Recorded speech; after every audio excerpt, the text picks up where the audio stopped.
Las Vegas Raiders. One of the biggest issues right now going with Mr. Garoppolo is his contract and whether or not that's going to become an issue starting in week 1. We're so close to the season starting, and I feel like all these contracts, all these issues with teams are not only going to lead to chemistry problems, but from a standpoint, you're probably going to look at roster changes coming from, a front office change. So what's going to happen? Well, for right now, we'll get into the depth chart. So at second, you obviously have Brian Hoyer, Aiden O'Connell, and then Chase Garbers, which if Jimmy can't start, Brian Hoyer will be okay. And that's a strong okay, because we know what Hoyer did with the Bears, and it just wasn't good. We'll keep it going. Shout out to Josh Jacobs, who's a running back, who's going through that issue with his contract, so that's another issue. Devontae Adams, right? Where is he in his career? How good is he going to be right now? Does he still have those same kind of legs? Jacoby Myers, obviously coming over from the Patriots. I do expect him to do well. Hunter Renfrow, he's been great. I do expect him to still ball out. Austin Hooper, Jacob Johnson getting into the offensive line. Colton Miller, Dylan Parham, Andre James, Alex Bars, and then Jermaine Ulamunar. Getting into your defense, Raiders veteran Max Crosby. He's going to ball out without a doubt. Jerry Tillery, Bilal Nichols, Chandler Jones, Divine Diablo, Robert Spillane, Luke Masterson, Nate Hobbs, Marcus Epps, Trevon Morig, and Marcus Peters. Y'all know Mr. Peters coming over from the Ravens. Getting into special teams, Daniel Carlson, A.J. Cole. Punt return and kick return is going to be DeAndre Carter and Trey Tucker. And your long snapper is Jacob Bobbin Moyer. So, yeah, that is your depth chart for those Raiders. Tactical says, we're glad to have him. I feel like we can win 10. I do think Tennessee can win 10. It's not hard to see it. It's just whether or not they can pull together those games that will be difficult, right? If the coach is actually watching the tape and preparing the defense and all that kind of stuff, and, the offense comes with that talent that we know they have, then, yeah, they should be able to win 10. But, sometimes the dominoes don't all fall in place, and that's why I gave the review of the Titans that I did, and some of you were upset with me. But it's all love. Y'all know how we do when the season comes. It's all fun. Dulo says, I believe things like that kills team chemistry. Exactly. Right? I preached about chemistry. I preached about, the issues that contracts have with teams, and just simple stuff. Even the stuff that we've been dealing with, with the Bills Mafia and Stephon Diggs. Just the stuff that lead, to people becoming divas and, feeling a certain way because they may not be getting enough touches or because they don't feel like they're the man on the team or getting the accolades that they need.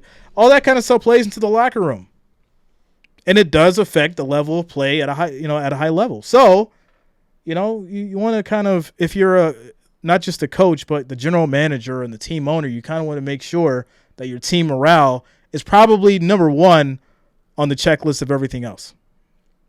That's just my take on it. So yeah. All right, let's get into the schedule. 2023 schedule for the Raiders. Obviously, week 1, they're going to play the Denver Broncos, followed by my Bills. Bills Mafia goes on to the Steelers, Chargers, Green Bay Packers. It's going to be a Monday night game. New England Patriots, Chicago Bears, Detroit Lions. That's another Monday night game. Giants, Jets, Miami, KC. Woo. It's going to be tough. Followed up by Minnesota, the Chargers, KC again, Indianapolis Colts, and then Denver. Preseason is going to be the 49ers, Rams, and then the Cowboys. So to be honest, they have a good start early on. I would give them Broncos, even though I consider that to be a fair game. Obviously, I'm taking my Bills Mafia. You know how we do. Speaking of Bills Mafia, says, Jay, are y'all sick of Diggs right now? I'm not sick of Diggs. Listen, the man wants to win. He wants a Super Bowl ring. We won a Super Bowl ring.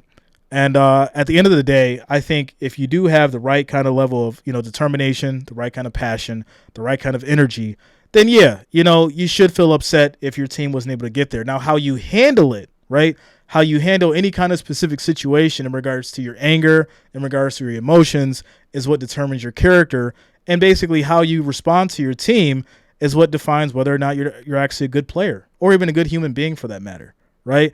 If I got up here and I was biased every week with the Bills, y'all know I rock my Bills gear, but if I was just 100% biased and emotional every time something didn't go our way, the streams wouldn't be fun. It wouldn't have any point.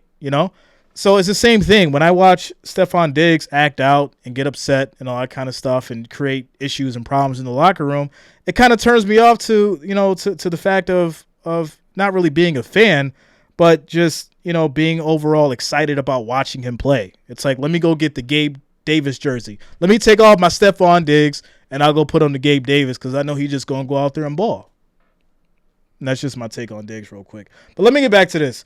They'll follow up with the Steelers. I think this would be a Steelers game. Chargers, I'm going with Herbert for this one. Herbert's definitely going to ball out. I'm excited to see what Herbert does. Another 50-50 game against the Packers, New England Patriots. I think the Patriots will take this one. The Bears, I think it's going to be an even match, another 50-50 game. Detroit Lions, I'm excited to see what Jared Goff does. I'm going to have to take the Lions. I'm going to have to take Danny Dimes and the Giants. I'm going to have to take the Jets. I'm going to have to take Tua and company if Tua's healthy with the Miami Dolphins. I'm obviously going to take KC, the Super Bowl champions. They'll head into their bye week 13. They'll play Minnesota. I got to roll with Kirk Cousins on this one. Once again, Chargers, KC, it's not looking good at all for these Raiders. It's looking pretty bad. I will give them the Colts and the Denver game. But other than that, it's going to be a rough season for these Raiders. Hey, I could be wrong. Jimmy Garoppolo and company could string together something that we're all surprised by. But just from looking at this schedule here, if they don't figure it out fast, Josh McDaniels and company is going to have a long season